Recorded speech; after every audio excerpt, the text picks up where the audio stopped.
La semaine qui démarre pour nous, une nouvelle équipe de réalisation s'installe, mais c'est toujours la même mission, vous apporter de l'information, de la découverte et puis partager avec vous des informations utiles. Et parlant d'informations, aujourd'hui, à travers la rubrique Revue de presse, vous aurez l'actualité nationale et internationale avec Alphonse Ouitrago. Et dans la rubrique Invité du jour, nous partons à la découverte de l'association des retraités, l'association nationale des retraités du Burkina. Et aujourd'hui, on discute des 48 heures de l'association des retraités de l'arrondissement numéro 2, donc de Ouagadougou. On en parle avec nos invités tout à l'heure. Ce sera l'occasion aussi de demander à ces invités-là comment justement ils passent leur journée de retraités et comment ils s'occupent. Donc, ne zappez surtout pas.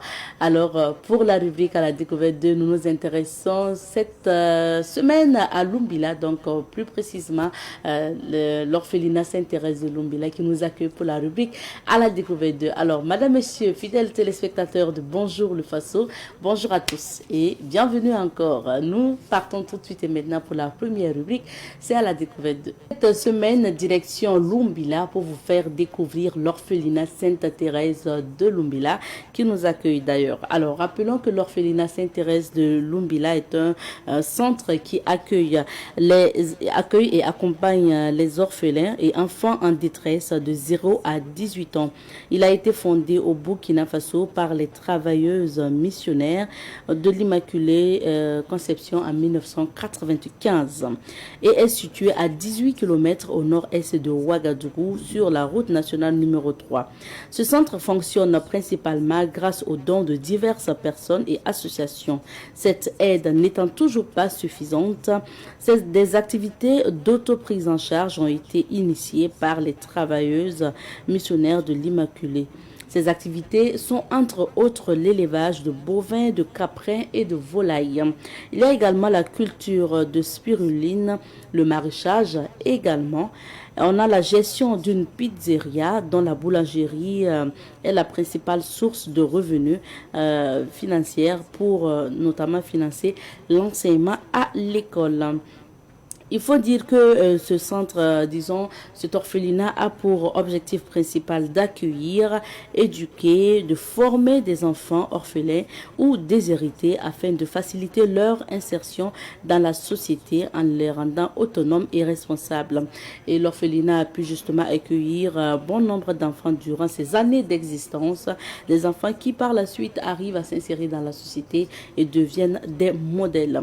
Tout au long de cette semaine, par exemple, vous aurez des témoignages des sœurs de l'orphelinat, bien sûr, mais également de jeunes ayant fréquenté l'orphelinat et qui s'en sortent aujourd'hui. Alors, nous vous invitons donc à vous installer confortablement et je rappelle que l'orphelinat Sainte-Thérèse de Lumbila est très connu grâce à sa pizzeria qui produit le pain au sésame, oui, le fameux pain au sésame que les Ouagalais aiment bien, de retour de Zignari, très souvent, disons de retour donc, de Lumbila, très souvent justement, donc on se procure de ce pain au sésame.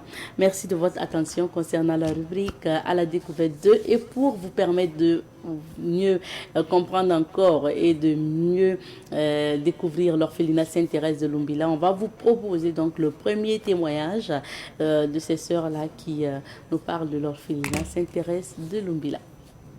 C'est le centre d'accueil des enfants en détresse. Ça a vu le jour en 1995 dans la région de Gulungu.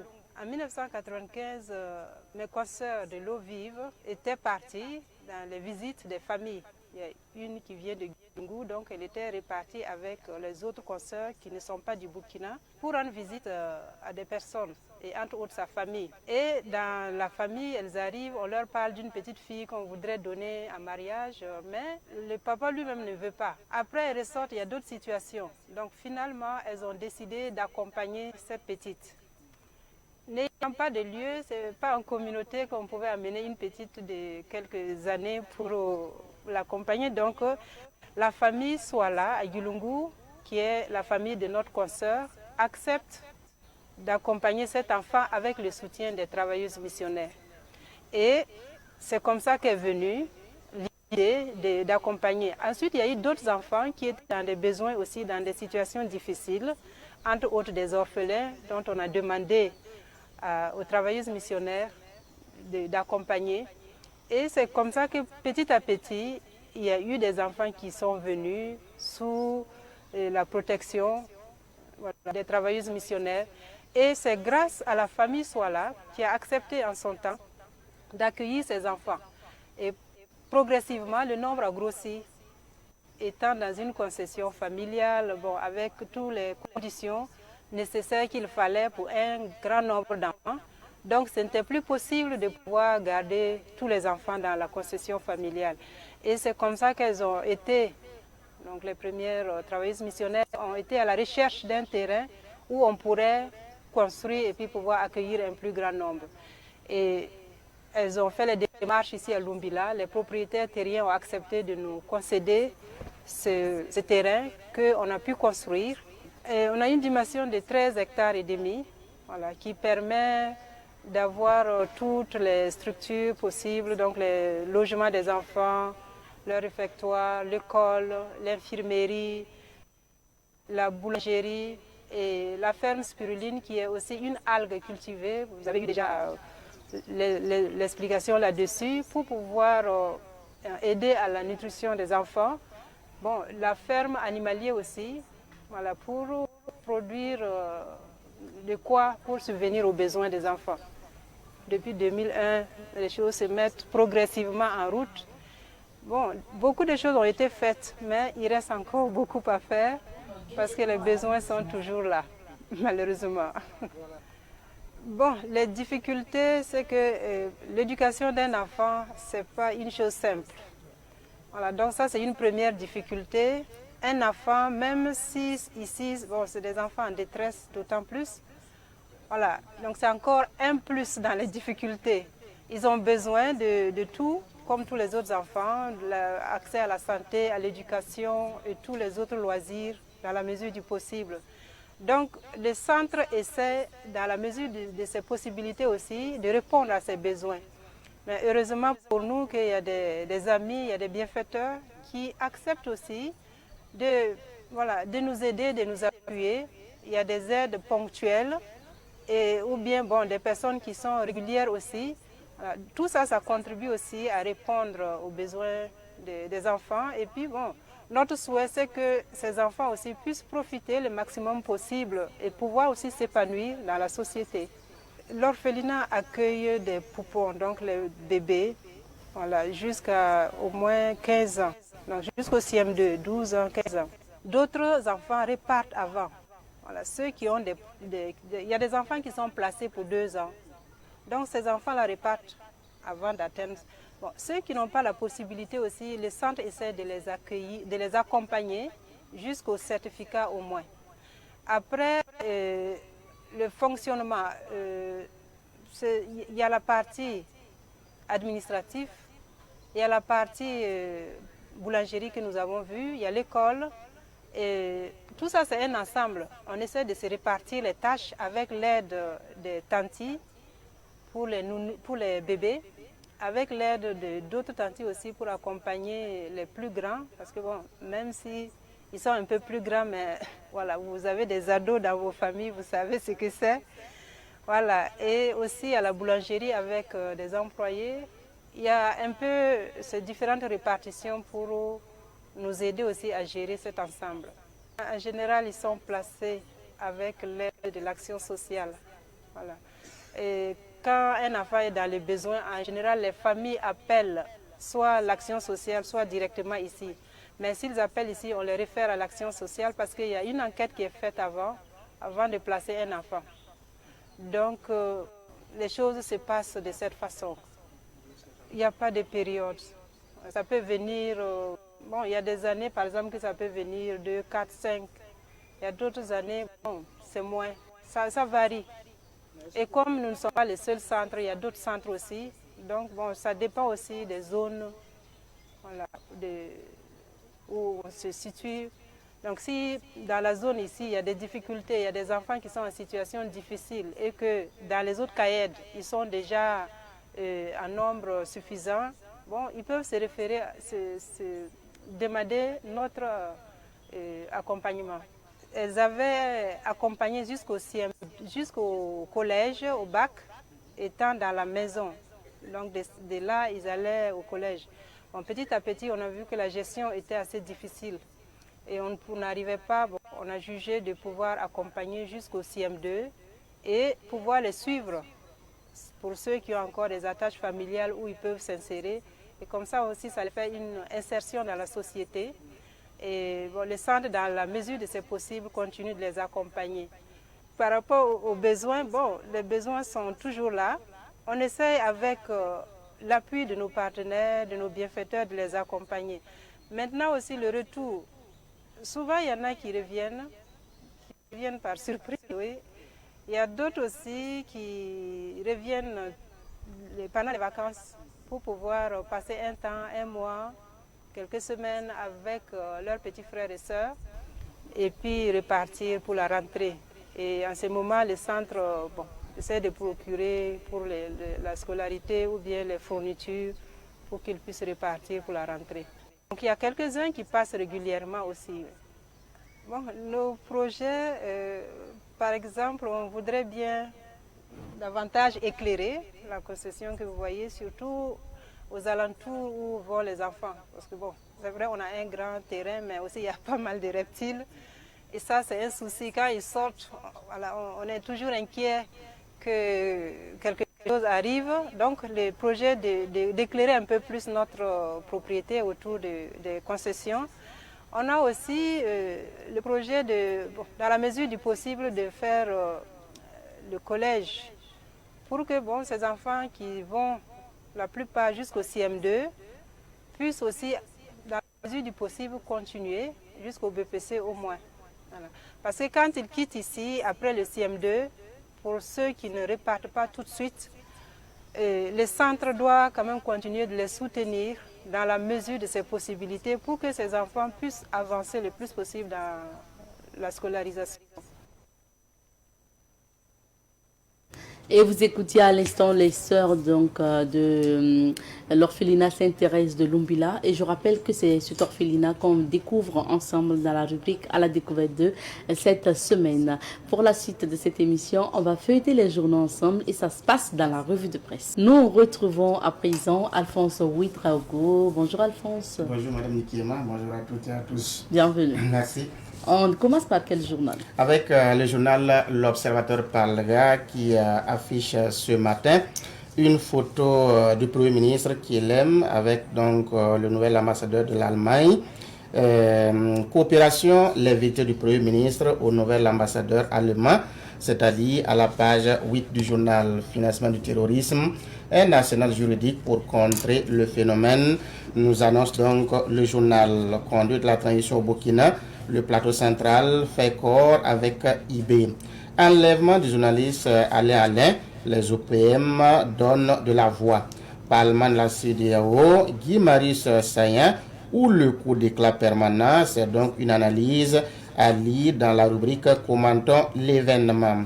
Tour de France, Binyam Girmay, le nouveau roi africain de la petite reine, écrit le journal dans la rubrique sur l'actualité, regard sur l'actualité. Toujours avec un autre quotidien, c'est le journal Aujourd'hui au Faso qui nous parle ce matin de la mobilisation des recettes et écrit la douane culmine à 101,57% au premier semestre de 2024. Disparition de Toumani Diabaté au Mali, salut l'artiste, écrit le journal qui rend hommage donc à ce grand artiste. Dans la rubrique News du jour, le journal écrit Niger, le président Ibrahim Traoré Assimi Goïta élevé à la dignité de Grande Croix. Niger toujours, l'ex-premier ministre, ministre et collaborateur de Bazoum dans la lorgnette de la justice, écrit le journal. Joe Biden se retire de la course à la présidentielle. Vu sous le prisme africain, c'est ça le patriotisme, écrit le journal. Coopération bilatérale, la nouvelle ambassadrice Wan Lokar chez le ministre Karamoko, écrit le journal.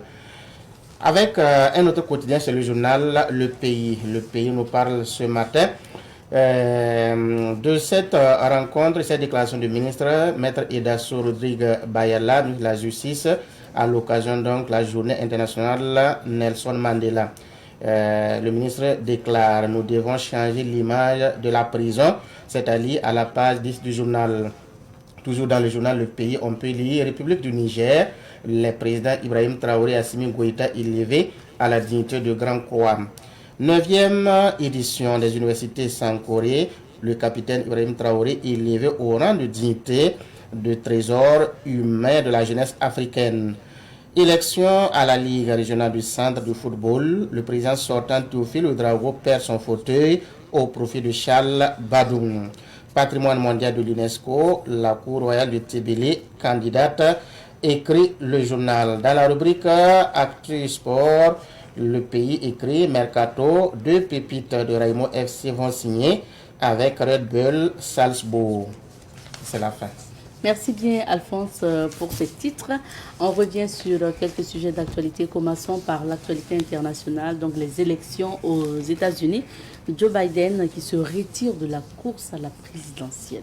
Oui, c'est effectivement cela l'information capitale qu'il faut retenir donc depuis hier. Ça ressemble à une surprise pour certaines personnes, mais pour qui connaît bien l'évolution de la situation politique aux États-Unis, on peut dire qu'on devait s'attendre à une telle annonce, à une telle décision. Parce que Joe Biden, il faut le dire, qui est toujours en fonction, président des États-Unis, il a toujours tout au plus 4 mois pour terminer son mandat. Il a donc fait cette annonce-là, en tout cas qu'il se retire donc de la course à la présidentielle, prévue donc en novembre aux États-Unis. Ceci pour plusieurs raisons. Il a officiellement dit que pour lui-même et pour l'intérêt même des États-Unis, il a trouvé quand même bon de se retirer donc de la course à la présidentielle. Mais il n'a pas dit qui allait donc le succéder, en tout cas être candidat au niveau donc des démocrates.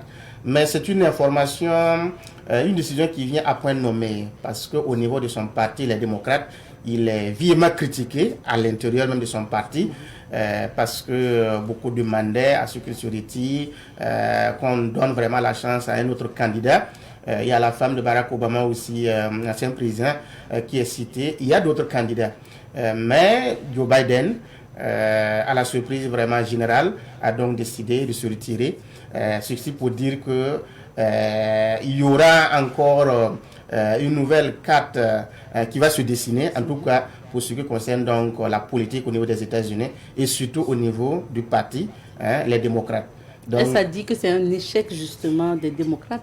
Ben, ça ressemble à un échec parce que à quelques 4 mois, si c'est dans ce laps de temps-là que vous... celui qui était présenté, en tout cas, il s'était déclaré candidat.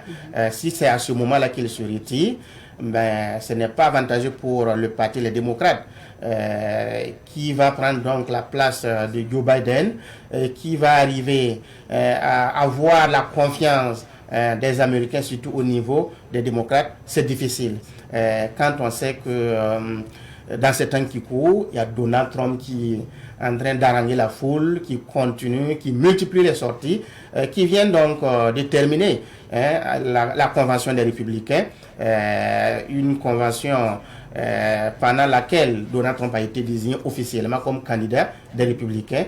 Il faut dire qu'il est difficile pour l'instant, en tout cas, de trouver un adversaire à la taille de Donald Trump. C'est difficile, en tout cas, pour les démocrates de sécréter ce candidat qui va vraiment rivaliser face à Donald Trump, qui va vraiment être à la hauteur donc, de l'adversaire qui est Donald Trump. Donc, pour moi, je pense que ça, c'est déjà un échec.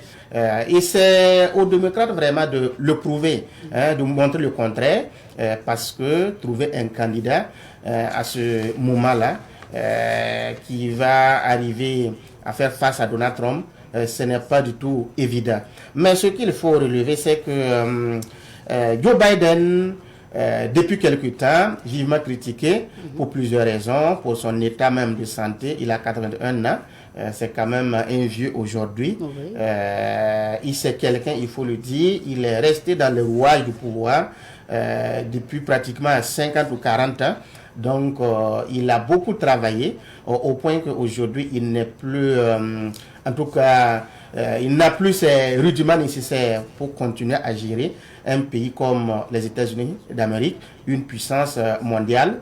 Donc, les gens ont commencé à le constater, constater sa fatigue à travers donc des déclarations, la mémoire. On peut dire qu'il perd même beaucoup de choses quand il s'exprime. Dernièrement, en parlant donc du président ukrainien Zelensky, il a appelé le président Poutine. Donc vous voyez que ce n'est pas simple. En voulant parler du vice-président, il a dit vice-président Donald Trump. Donc tout cela, ce sont des éléments qui montrent que il a cette maladie-là. Il est fatigué. Donc je pense que se retirer aujourd'hui, il n'avait pas autre solution que celle-là. Et on revient au Burkina Faso pour parler du nouveau code minier qui a été adopté. Oui, le nouveau code minier qui a été donc adopté le 18 juillet 2024. Il faut dire que ce qui a été apporté comme changement dans ce code minier est à saluer, parce que je peux dire que nous avons le meilleur, en tout cas dans nos contrées, nous avons le meilleur aujourd'hui. Parce qu'il y a eu beaucoup de changements. Dans ce nouveau code minier, ce qu'il faut retenir, c'est que c'est le Burkina Faso qui sort donc gagnant. Si on va respecter et appliquer à la lettre ce qui est contenu dans ce code minier, je peux dire que le Burkina Faso va beaucoup gagner et tout le monde va gagner.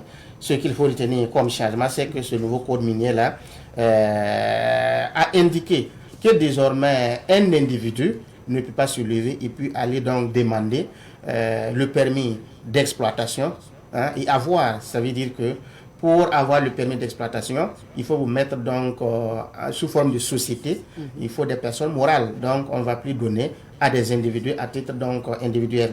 Ça c'est un changement. L'autre changement, c'est que il a aussi été indiqué qu'il y a l'augmentation de la participation du droit de l'État au capital des sociétés d'exploitation. Quand une société minière s'installe, l'État a cette possibilité d'être donc actionnaire. Il avait été donc retenu 10%, mais ça a été donc élevé et ça allait jusqu'à 15%. Donc il y a donc une avancée à ce niveau. L'autre changement, c'est que quand on vous donne l'autorisation d'exploiter, de mettre en tout cas en place votre société, avant on vous donnait donc cette possibilité-là, mais vous prenez tout le temps qu'il faut. Mais aujourd'hui, on a diminué le temps pour dire que si on vous donne donc la permission, l'autorisation, vous devez donc vous atteler à l'installer très rapidement, donc pour être vraiment à jour. Ce qu'il faut aussi noter, c'est que dans ce code minier, avant, quand on demandait par exemple de faire le point sur l'impact environnemental, on parlait de l'étude d'impact environnemental. Maintenant, ce n'est plus ça. Dans la notice, là, il faut dire qu'il y a l'impact environnemental, parce que qui parle donc de mines, parle aussi de l'environnement qui sera donc impacté, les sols ou les eaux qui seront donc pollués, tout est possible. Donc, il y a eu une amélioration à ce niveau. Et quand vous êtes un orpailleur et que vous travaillez, vous arrivez à repérer un site où vous êtes donc en train de travailler. Quand une société minière arrive et veut s'installer, vous avez le droit de vendre le terrain à la société minière, ou vous avez encore le droit d'être actionnaire dans cette société minière qui s'installe. Donc ça, c'est une avancée pour les orpailleurs qui, en tout cas, travaillent à ce niveau et qui sont par moments lésés pour telle ou telle raison. Donc je pense que ici l'État a voulu donc être l'avocat des orpailleurs. Donc tout cela donc participe à recouvrir vraiment certains avantages pour les populations burkinabées. Il y a aussi le fait qu'on a supprimé l'exonération qu'il y avait quand il est question donc de faire rentrer certains matériels, tout ce qui entre vraiment dans le cas donc de l'orpaillage, de cette minière là, il y avait une exonération. Maintenant, on a supprimé cela au niveau de la douane, ce qu'ils doivent payer au niveau des impôts. En tout cas, toutes les sociétés doivent donc être à jour. Il n'y aura plus donc de facilité. C'est entre autres des apports qui ont été donc indiqués dans le nouveau code minier. C'est pour cela que je dis que nous avons le meilleur aujourd'hui. Peut-être que nous aurons l'occasion d'avoir donc les acteurs, en tout cas ceux qui luttent vraiment pour que les droits, en tout cas l'État burkinabé soit gagnant. Je pense à Jonas Ié, avec sa structure qui lutte beaucoup sur ce point, à beaucoup d'autres acteurs, certainement qui ont contribué à l'amélioration du nouveau code minier. Merci beaucoup à Alphonse pour ces analyses. Alors, on marque une petite pause et on retrouve nos invités du jour. Nous recevons pour vous aujourd'hui Madame Kagone née Ouedraogo Fatoumata. Elle est responsable adjointe chargée du genre dans le bureau de l'arrondissement numéro 2 de l'Association nationale des retraités du Burkina Faso. Elle est une de nos invitées ce matin. Bonjour Madame Kagone. Bonjour Madame. Bienvenue sur notre plateau. Merci beaucoup. Merci. Alors, nous sommes également avec M. Séraphin Apollinaire Naré. Il est le président donc, de l'Association nationale des retraités du Burkina Faso de l'arrondissement 2, il faut le préciser, donc du Kadiogo, dans la région du centre. Bonjour M. Naré. Bonjour. Merci d'être là. Merci. Alors, on va vous demander à tous les deux de pousser un peu plus la voix pour qu'on puisse bien vous entendre. Je donne la parole d'abord à notre tante pour commencer, Madame Kagone. Et avant d'aller à la retraite, vous travaillez dans quel domaine? Merci beaucoup, madame. Avant d'aller à la retraite, j'étais de l'action sociale. Ah, de l'action sociale. Voilà. Et je m'occupais surtout de la protection, la promotion des droits des enfants, et les femmes, et puis les groupes vulnérables. Les groupes vulnérables. On va vous demander de parler encore plus fort. Donc, augmenter donc, encore plus la voix. Donc, j'étais de l'action sociale avant d'aller à la retraite. De l'action sociale. Et vous avez servi dans quelle ville? J'ai servi d'abord à Dédougou. Ensuite, je suis revenu à Ouaga. Et je suis parti à Zinaré. Je suis encore revenu à Ouaga. Et c'est à Ouaga que j'ai pris ma retraite. Ok. Et depuis quelle année vous êtes à la retraite? Depuis 2017. 2017, oui. 2017-2024, ça fait 7 ans. Oui, 7. 7 ans que vous êtes à la retraite. Maintenant, et comment vous passez vos journées durant ces 7 années-là? Comment vous occupez? Bon, quand je suis parti à la retraite, je suis allé dans une association pour toujours continuer dans votre domaine. Dans mon domaine, okay. Pour continuer à appuyer, en tout cas, la promotion des droits des enfants, la protection et la promotion des droits des enfants, et puis aussi la lutte contre les violences faites basées sur les genres, la lutte contre les MGF et puis tous les autres aspects qui sont nocifs pour la santé des enfants. Depuis, et des femmes. Et vous y êtes depuis 2017 jusqu'à maintenant? Bon, depuis 2017 jusqu'à 2020. Okay. Et après, j'ai changé, je suis en train de faire en tout cas de la transformation des produits locaux. Ah. Voilà, donc j'ai fait du savon, j'ai fait en tout cas des petites activités génératrices de revenus pour ne pas rester en tout cas tranquille. Et, bon, sur place, pour ne pas avoir à ne rien faire. Okay. Donc j'essaie de m'occuper dans la mesure du possible. D'accord. Voilà. Alors je donne la parole à M. Naré. M. Naré, dans quel domaine vous travaillez avant d'aller à la retraite? Ok, merci bien. Je tiens d'abord à dire merci à Savane Média de nous avoir accueillis dans leurs locaux. Vraiment, merci et courage à Savane Média. Merci beaucoup. Alors, quant à moi, il faut dire que je suis un électromécanicien de formation. Ah oui. Alors, j'ai travaillé surtout dans le domaine de la mine, parce que j'ai fait 20 ans dans la mine de Poura. Donc, électromécanicien chargé d'assurer la maintenance des appareils, tout ce que vous voulez. On est rentré à plus de 300 mètres dans le sous-sol. Ah oui. Alors, on est monté sur les poteaux électriques. À l'usine, un peu partout, on a touché. En tout cas, partout où il y a l'électricité, où il y a l'entretien, nous étions chargés d'assurer cela. Et comme je disais, pendant au moins 20 ans.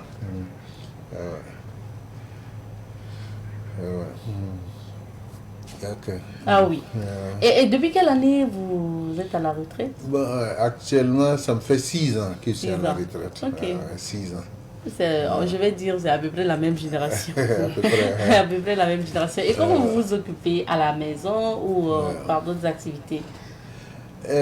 Concernant les activités, il faut dire que après la mine qui a été fermée, voilà, c'est dû à la fermeture.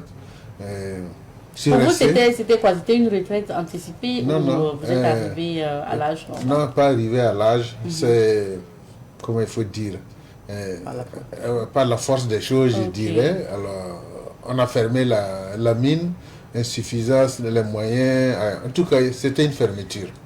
Alors, et tout le monde est parti, on a renvoyé tout le monde. Oh, voilà. ok, ça a été comme ça. On nous a donné quelques droits, donc d'autres ne sont pas encore acquis. Oui. Alors, et après ça, chacun a vaqué à ses occupations personnelles. Il faut dire que j'ai commencé à travailler avec des entreprises pour faire des installations et autres. Alors, au bout de 2-3 ans, alors, vraiment, ça n'allait pas, ça ne me plaisait pas tellement. Tu peux avoir un marché de 2 millions et tu vas faire au moins... au bout de 2 ans, avant de finir le travail, tu te retrouves peut-être avec 100 000 ou bien pas grand-chose. Wow. Et surtout, les fatigues, les risques, les voyages. Et tu ne peux pas travailler seul. Tu travailles avec d'autres personnes. Alors, eux, quand ils finissent tout de suite, ils tendent la main, ils veulent l'argent. Et les patrons même, les chefs d'entreprise, c'est des petits frères alors, qui, à la limite, t'engueulent, je vais dire. Mais dis, mais dans ce cas-là, oh, ça va. Ça va. Ah ouais. Vous avez préféré laisser le freelance Voilà, en électro-mécanique. Ouais. Et vous avez fait quoi? L'élevage, l'agriculture ou vous êtes tourné dans quelle activité? Bon, après ça, j'ai entrepris l'élevage des poules. Et au mois de Covid-19, où les poussins ne rentraient pas, on m'a donné une race qui n'était pas très bien, que Rainbow, c'est quoi. Alors, j'ai fait plusieurs fois une série d'élevage de poules, mais avec les Rainbow et le Covid, alors ils sont tous morts. Oh là. On a plus de la moitié, voilà. En tout cas, plus de la moitié, à tel point, le chiffre d'affaires, les bénéfices, tout a sombré. Alors j'ai pris le courage de chercher autre chose. Et donc actuellement, vous préférez vous occuper des activités en lien avec l'association? Ouais. Bon, effectivement, il faut se dire que quand on dit qu'on est en retraite, il faut savoir que c'est pas du tout repos. Hein. Ah bon? Vraiment, il y a une de mes nièces qui me demandait est-ce que je ne suis pas fatigué de me reposer? Il dit loin de là. Ah oui. Tout simplement, quand tu te lèves à la maison, jusqu'à 9h, tu n'as même pas fini ce qui est à la maison. Il faut faire ceci, il faut faire la prière, petit déjeuner, toilette, quoi. Jusqu'à 9h, tu es toujours à la maison. Ah, mais ça, c'est vous, c'est vous qui avez bien la gentillesse d'aider les gens de la maison. Sinon, il y a certains qui se diraient, surtout pour les hommes, n'est-ce pas, maman? Oui, c'est ça. Qui se diraient, je suis à la retraite, je n'ai pas à m'occuper d'aider pour le petit. Ce qu'il fait là, c'est très bien. Ah, donc merci beaucoup. En fait, l'idée qu'on a généralement des personnes retraitées, c'est que ce sont des personnes qui ne font plus rien, qui sont à la maison, qui ne savent plus quoi faire de leur temps, ou sinon qui se sont reposés assez, comme le dirait votre nièce, ou qui s'ennuient.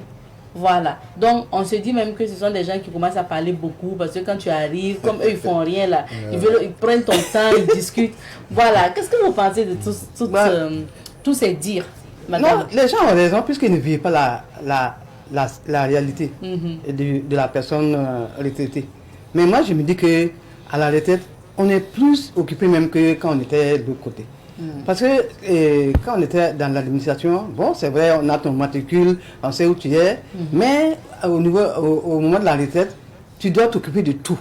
De la famille nucléaire, de la famille de façon générale, et des voisins, des voisines. Donc, vraiment, on est plus occupé étant à la retraite que étant en activité. Voilà. Parce que le social est très important. Et donc, avec la personne retraitée, il y a beaucoup à faire. Et il faut dégager un temps pour trouver un temps pour toi-même. Mais vous conviendrez avec moi, monsieur Naré, qu'il y a des retraités aussi qui font vraiment rien aussi, hein. Oui, ça c'est vrai. Ils sont assis. Il y en a Oui, vraiment. Ouais, ils ne sont pas dans des associations, ils ne sont pas dans des structures, ils sont là le matin, ils restent à la maison jusqu'à... Oui, ça c'est vrai. Il y a une bonne partie des gens qui sont comme ça. Ils n'ont rien à faire, ils sont là assis matin au soir, c'est aller boire, aller faire ceci, cela. Mais là, ce n'est pas intéressant pour les retraités. Il faut bouger, il faut pas du tout vraiment s'asseoir, croiser les bras. Non. Moi, personnellement, quand je regarde au niveau de notre quartier ici à Goungué, alors au niveau de l'église, alors vraiment, je suis un des responsables. Oui. Alors, on dit que c'est une personne ressource de la paroisse de Goungué. Donc ça, vraiment, j'apporte ma contribution comme je peux. Je suis président de CCB, de coordination, vous avez des occupations. Déjà, ça m'occupe suffisamment.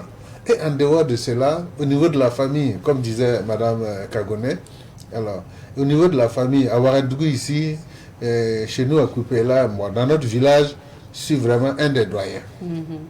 Un des doyens, toute chose, vraiment, on ne peut même pas finir de parler. Hier, on est venu me voir pour une formule de PPS. Je les ai reçus, échangés, vous voyez tout ça. Il faut trouver une technique pour les recevoir et qu'ils soient contents. Bon, et ils repartent comme il faut. Moi, vraiment, si c'est l'occupation là, on est suivi. Comme disait madame, on est plus occupé même qu'en étant en activité. D'accord. Mais est-ce qu'en étant en activité, aujourd'hui j'ai la chance de vous recevoir, donc on va parler de tout ça avant de parler de vos activités.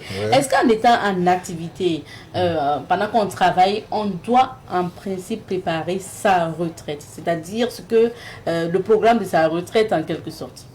Oui. Après, oui, madame Kagone, et puis après... c'est très important de préparer sa retraite pour ne pas être surpris à la retraite. Parce que dès le début, si vous dégagez en tout cas un minimum pour la retraite, préparer un peu, à la fin, au moment de la retraite, vous ne pourrez pas être surpris par ce qui va vous arriver. Mais si vous n'avez pas préparé, là vraiment c'est un peu compliqué. C'est un peu compliqué. Donc préparer, c'est mettre aussi de côté les finances et ensuite les activités qui pourraient nous intéresser. Voilà, mettre de côté les finances, essayer de voir qu'est-ce que je peux faire après. À la fin des activités au niveau de l'administration. Et c'est très important.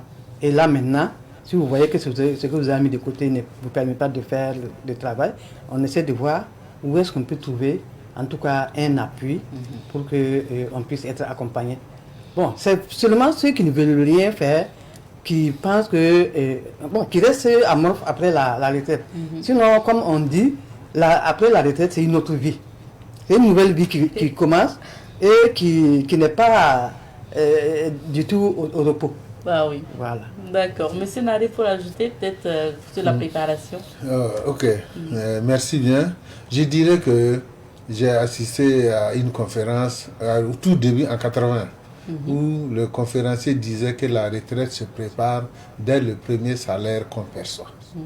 Moi j'ai dit non, oh là là, mais on a tous les temps. Oui, voilà justement, c'est l'erreur à ne pas commettre. Dès le premier salaire qu'on perçoit. Alors il faut déjà le mettre dans la tête, et programmer, choisir et savoir ce que nous voulons faire. C'est très important. Et petit à petit, on n'a même pas besoin de forcer et tout ira comme il faut. Mais si on est là, alors, on regarde, voilà, l'autre il a acheté une grosse moto, moi aussi je veux une grosse moto, l'autre a acheté une voiture, moi aussi je veux une voiture. Oui, ça c'est des trucs passagers. Et sans penser à la réalité, par exemple, tu es là, tu es toujours chez ton papa. Il faut penser à avoir une parcelle, à construire pour toi, et vraiment, l'activité que tu vas mener, après la retraite. Peut-être avoir des champs si on aspire à faire de l'agriculture à la retraite. C'est bien d'avoir des hectares déjà déposés. Pourquoi pas. D'accord. Merci beaucoup. Parlons maintenant de vos activités et surtout de l'Association nationale des retraités du Burkina. Je rappelle que nous sommes avec le bureau de l'arrondissement numéro 2, donc du Kadiogo, et nous sommes avec le président, Monsieur Naré. Monsieur Naré, présentez-nous justement l'Association nationale des retraités du Burkina. Ensuite, comment vous êtes organisé? Ok, merci. Il faut dire que l'Association nationale des retraités est structurée d'une manière. il y a le bureau national. Le bureau national, alors, qui coiffe tous les retraités, j'allais dire, du Burkina Faso. Et après le bureau national, il y a le bureau provincial. Provincial et du centre, c'est le même bureau au niveau de Ouagadougou. Et maintenant, après le bureau provincial, vient le bureau d'arrondissement. Le bureau d'arrondissement et de les provinces ruraux là. Voilà. Et maintenant, ils viennent, je vais dire. Voilà. C'est comme ça que c'est structuré. Et il y a les statuts, les règlements intérieurs, il y a tout ce qu'il faut. Alors, et quel est l'objectif justement de cette association? Pourquoi vous vous êtes mis ensemble? Alors, vraiment, c'est important parce que tout seul, même si on lutte, on aboutit difficilement. Mais quand on est ensemble, c'est plus solide et c'est plus fort. Actuellement, on est en train de préparer le 23e congrès des retraités qui aura lieu à Bobo en octobre. Alors, en étant ensemble, ça nous a permis d'avoir des acquis. Il y a les retraités. S'il y a des cartes de l'association qui sont là, si vous l'avez, au niveau des hôpitaux, surtout publics, même d'autres privés, où on a des avantages. Surtout dans les hôpitaux publics, là, Yalado, Bogodogo et Tengandgo. Alors, il y a des réductions à Tengandgo, 50% de réduction. À Yalado, selon l'examen ou bien même les consultations, au lieu de payer combien 4 000 francs pour les consultations, avec votre carte, vous payez 800 francs. Ah, ça, il y a beaucoup qui ne savent pas. Voilà, donc vous voyez. Donc, il faut détenir la carte en étant membre notamment de l'association. Il faut dire qu'il y a deux cartes. Il y a la carte de la Carrefour et de la Caisse de sécurité sociale. Il faut avoir une des cartes et aussi avoir la carte blanche de l'association. Là, parce qu'il y a des endroits où vous allez, comme ils ne veulent pas traiter, j'allais dire, ils disent que non, amenez-nous telle carte. Si tu as les deux cartes, ils ne peuvent plus rien dire. Et ils vont s'occuper de vous. Bon, il y a ça. Et il y a aussi, on organise souvent des opérations de vivres de la SONAGES pour que les personnes âgées n'aillent pas à se faire bousculer dans les magasins pour prendre des vivres. On collecte, on fait tout, on part déposer et on nous donne des vivres pour nos membres.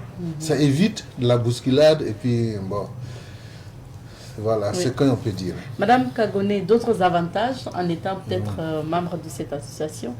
Bon, comme je l'ai dit, comme le président l'a dit, être seul, vraiment, c'est pas intéressant. Mais le fait que nous soyons déjà ensemble, ça fait que c'est des expériences vraiment qu'on se donne, et puis on se donne des idées, et on échange, et vraiment, la vie continue. Mais si on se met à part, et puis on n'arrive pas à être avec les autres, c'est pas du tout intéressant. Donc vraiment, je pense que l'association nationale des retraités là est la bienvenue pour permettre aux retraités de ne pas se sentir seuls. Et il appartient aussi aux retraités de se rapprocher de l'association pour pouvoir bénéficier des avantages dont parlait le président de l'arrondissement numéro 2. Ok. Alors, Monsieur Naré, est-ce que vous avez parlé par exemple du congrès qui va venir en octobre, est-ce que généralement vous avez quand même des activités au sein de l'Association nationale des retraités ou au sein même donc, de la section arrondissement 2, des activités que vous organisez comme ça régulièrement, peut-être chaque mois ou régulièrement pour permettre aux retraités de se retrouver? Ok.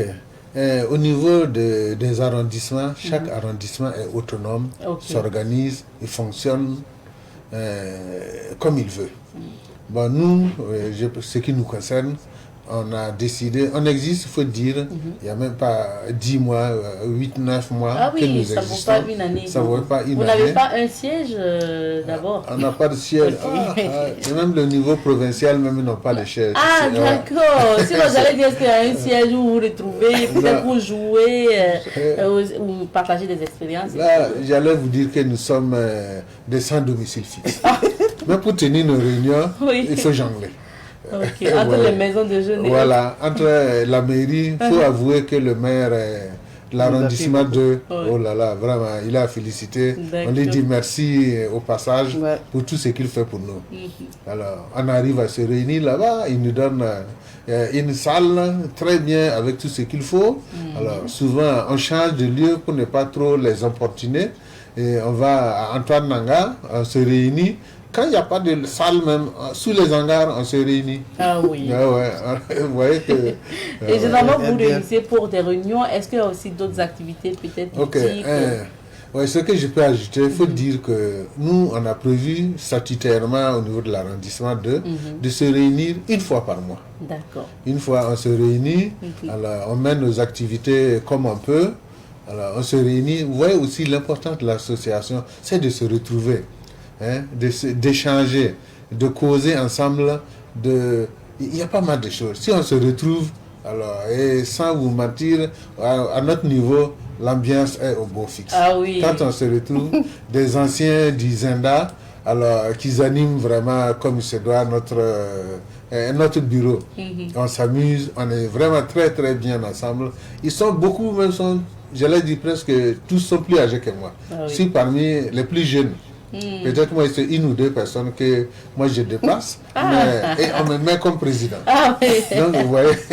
J'aimerais bien m'infiltrer un de ces jours pour une de vos réunions, certainement pour profiter de la bonne humeur. Si vous êtes là, c'est parce que vous organisez justement les 48 heures du retraité. Mais il faut rappeler que c'est le bureau de l'arrondissement numéro 2 qui l'organise.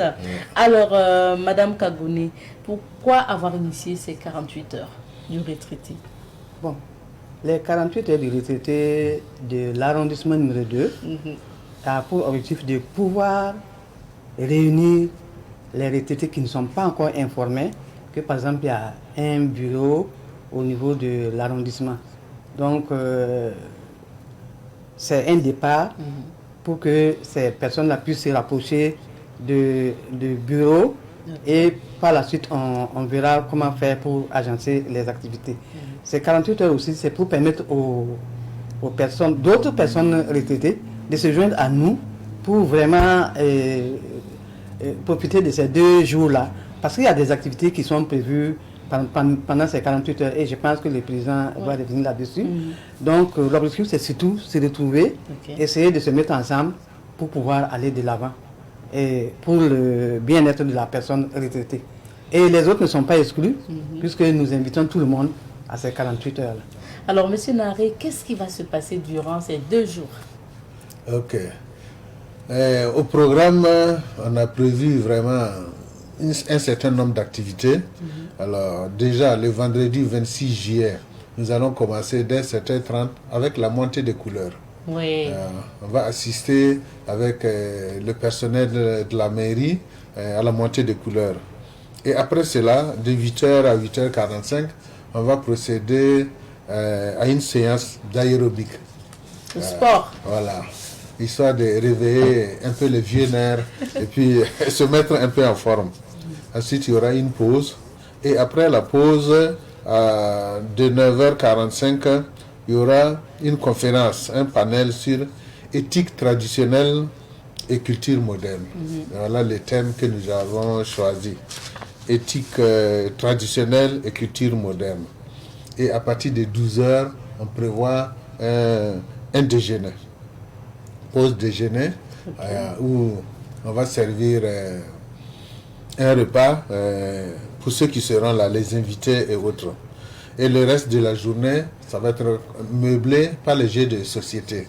Le ludo, le waré, le damier, la pétanque et tout ce qu'on voudra. Voilà, ça c'est pour la journée voilà, du 26. Maintenant, c'est sur 2 jours. L'autre journée, qu'est-ce qui va se passer? Je peux compléter pour la première journée. D'accord. Je peux compléter pour la première journée. Il est prévu le dépistage de l'hépatite B, C, donc de l'hypertension artérielle, la glycémie, le diabète. Donc vraiment, vous êtes conviés, vous êtes invités. Je sais que vous n'êtes pas malade, mais vous pouvez inviter d'autres personnes pour venir faire leur dépistage. Voilà, c'est ce que d'accord. Donc pour la première journée toujours. Voilà, pour la première journée. Ok. Le dépistage, c'est pour le premier jour. Voilà. On passe au programme les 2 jours. Où le dépistage, c'est sur les 2 jours. Sur les 2 jours. J'allais revenir là-dessus. C'est ainsi, pendant 2 jours, on va faire le dépistage et ce qu'il faut. Et le samedi 27 juillet, alors dès le matin à 7h30, comme c'est un samedi, nous allons faire une marche.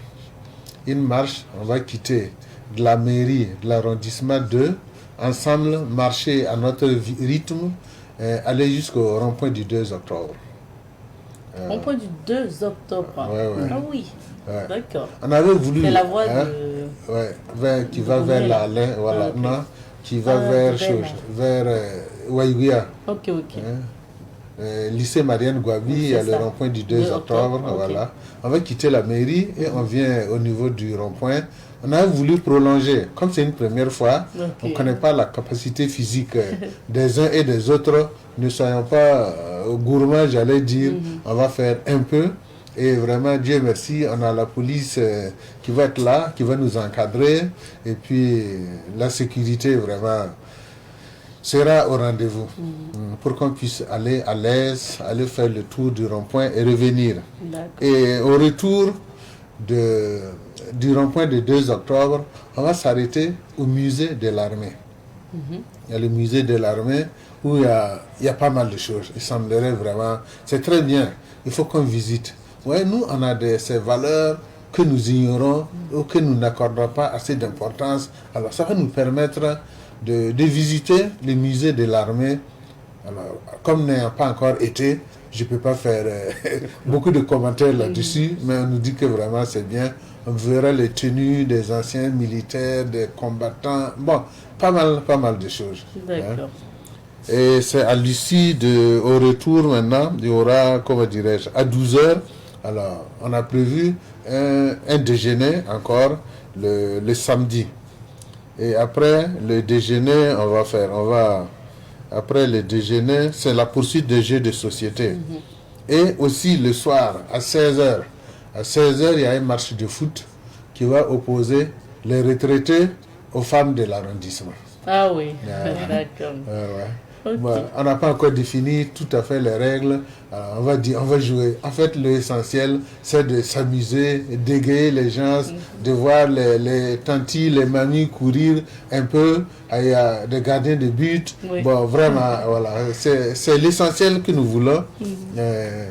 Qu'on se retrouve et puis s'amuser. Bon. Et si on ne s'y prend pas, les femmes peuvent battre les retraités. Parce que ça sera intéressant. Et à 16h30, ça sera la clôture. D'accord, super. C'est un beau programme qui attend donc les participants. Alors, justement, parlons de participants. Qu'est-ce que vous avez invité à ces 48 heures? Je sais qu'il y a naturellement les retraités, mais Madame Kagouné, vous disiez tout à l'heure que vous invitez les gens. Toute la population est invitée. Toute la population est invitée aux 48 heures de retraités. Parce que, par exemple, il a parlé du panel, à savoir éthique traditionnelle et culture moderne. Vous voyez que ce qui s'est passé avant n'est pas la même chose que ce qui se passe aujourd'hui.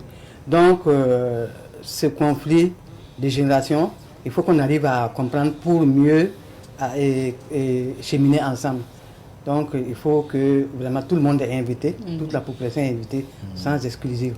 Est-ce que c'est vrai que c'est une activité du côté de l'arrondissement 2, mais est-ce qu'il y a peut-être des autorités qui vous accompagnent pour cette activité, ces 48 heures? Ok, les autorités, politiques, je dirais non, même ministérielles, non, mais on a surtout le maire, la mairie, la mairie, le PDS. Le PDS, c'est ça. Ouais, Monsieur Sawadogo, vraiment, c'est un jeune dynamique. Alors, je ne sais pas les autres PDS, si chacun emboîtait son pas, notre pays allait faire un bond en avant. Il nous considère, il nous met avec lui, vraiment. Il est là. On a cherché quelques parrains, histoire de se faire un peu d'argent. Et puis, pouvoir organiser, parce que toute organisation nécessite un budget. Et on a fait justement un budget, et je vais dire que, j'ai pas envie de le dévoiler. On a prévu des pauses déjeuner. Mais si le budget n'est pas bouclé, vous voyez que ça va être compliqué. Mais on va voir à l'approche ce qu'on aura. Si le budget est bouclé, il n'y a même pas de problème. On va faire tout ce qu'on a prévu. Mais si ça coince financièrement, on va faire comment? Ça va aller, ça coince pas. On va faire avec ce qu'il y a. Même ne serait-ce que des sandwichs qu'on va distribuer. En tout cas, on verra la faisabilité. Ça va bien se passer. Ça, c'est pour l'activité, mais en général, qu'est-ce qu'aujourd'hui la personne retraitée souhaite pour vivre mieux au Burkina? Des doléances ou des difficultés que vous souhaiteriez que les autorités résolvent? Oui, ok. Merci. En tout cas, il faut dire que les retraités, j'allais dire, c'est une somme d'expériences cumulées. Il ne faudrait pas qu'on les oublie. Et dans ce pays-là, il faut reconnaître qu'au Burkina, nous avons des valeurs et des grandes valeurs. Et nous-mêmes qui sommes là, qui vous parlons là, la somme d'expériences que nous avons n'est pas négligée. Le temps nous fera défaut, sinon on allait ouvrir un truc. Mais vous allez voir, personnellement, ce que j'ai contribué pour le pays, je suis fier. Je suis très fier. J'ai à représenter le pays hors du Burkina. Non, vraiment. Et revenir la tête haute, vraiment, c'est très bien. Il faut qu'on pense et qu'on attire les retraités. Il ne faut pas qu'on les oublie. Comme j'ai un oncle qui dit qu'un retraité n'est pas un regretté. C'est ça, c'est pas Voilà. regretté. Donc, il faut que les gens... Bon, s'ils peuvent, qu'ils viennent vers nous. En tout cas, on est ouvert, les portes sont ouvertes, les recevoir, les conseiller. Bon, déjà, moi, je dirais, je fais ça en partie à Goungé. Les jeunes, beaucoup, quand ils viennent, ils me regardent, on échange. Je dis que moi, je suis jeune pour avoir toute cette expérience-là. Moi, je dis non, pourtant. Il dit, de vous imaginez, la vie, là, c'est pas... Je dis, moi, j'ai travaillé à Ouagadougou, 100 francs par jour, qu'on m'a payé. 100 francs Par jour. Waouh! Mais voilà, aujourd'hui je suis là et quand des camarades autres me voient, ils disent que mais lui là-même, on ne comprend pas. Il n'a pas fait de longues études, il n'a pas ceci, cela, mais il est assez bien quand même. Et il a même une voiture, il roule en voiture. Et les gens disent, il travaillait, il roulait à vélo pédale. Maintenant qu'il est en retraite, il roule en voiture. Il dit, mais que c'est pas possible? Il dit, il faut demander à bon Dieu. Vous avez préparé. Voilà. Comme on le dit. D'accord, donc Madame Kagoni, peut-être pour ajouter, qu'est-ce qu'on doit faire pour que les retraités vivent mieux au Burkina et s'épanouissent aussi? Je peux dire que la Carrefour et la Caisse nationale de sécurité font des efforts pour vraiment le bien-être des retraités. Mais il y a encore beaucoup à faire. Ok. C'est-à-dire qu'il faut l'écoute. Il faut vraiment une réelle prise en charge de ces personnes retraitées-là. Que ceux qui sont malades puissent être pris en charge. Que ceux qui sont toujours bien portants et qui peuvent en tout cas apporter beaucoup. Qu'on essaie de voir s'il y a des programmes où on peut les insérer pour vraiment leur permettre de continuer. Parce que je sais qu'en France, quand on parle d'une personne retraitée, c'est à partir de 75 ans. Alors que ici, bon, à partir de 55, 60 ans, 63 ans, bon, on vous lirait et vous avez toujours, on dirait que c'est en ce moment même que vous avez envie de toujours continuer à travailler. Et en ce moment, on vous dit, allez vous reposer. Bon, c'est vrai, il faut se reposer, mais il faut que la Carrefour et la Caisse nationale de sécurité sociale pensent encore plus. Nous n'avons pas dit qu'ils ne font pas beaucoup de choses. Qu'elles ne font pas beaucoup de choses.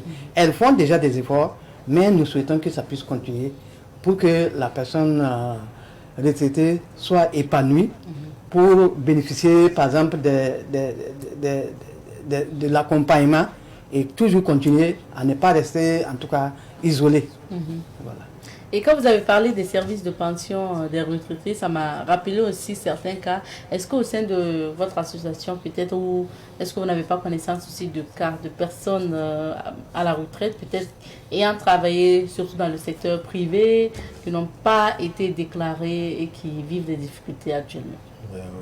Il y en a, non? Ça, il y en a, cela ne manque pas. Voilà. Et surtout là où c'est encore compliqué, nos parents qui ont travaillé en Côte d'Ivoire, qui sont revenus, d'autres ont fait 40 ans, on les déclare 15 ans, il y a pas mal, d'autres même n'ont rien.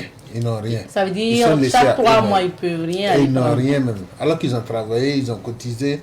Bon, vraiment, ce côté, c'est vraiment à revoir. Hein.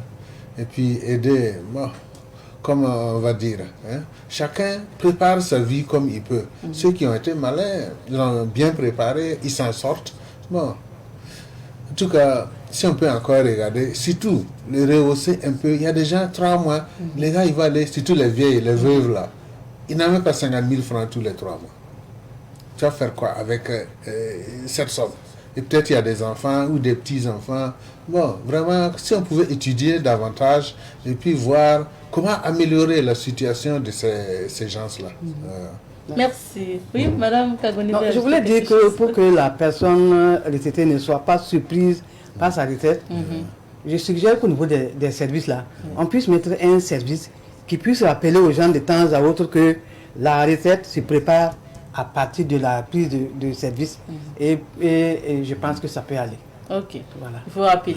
Merci beaucoup. On revient sur votre activité. Alors, rappelez-nous, l'activité aura lieu de quand à quand et dans quel lieu? Ok, merci bien.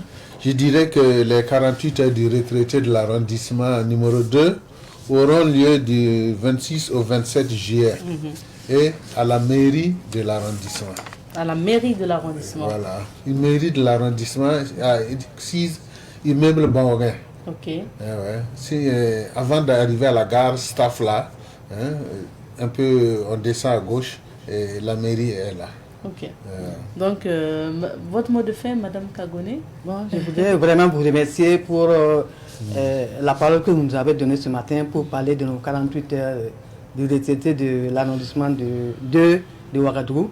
Et nous invitons vraiment les retraités et les autres personnes à venir vraiment communier avec nous durant ces 48 heures.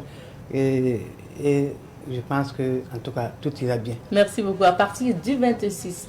Et le 26, c'est cette Vendredi. semaine, hein? Ouais, c'est cette semaine. C'est vendredi et samedi Vendredi prochain et samedi. à l'immeuble Banguin. Donc, pour vivre les 48 heures du retraité de l'Association nationale des retraités du Burkina, la section de l'arrondissement numéro 2.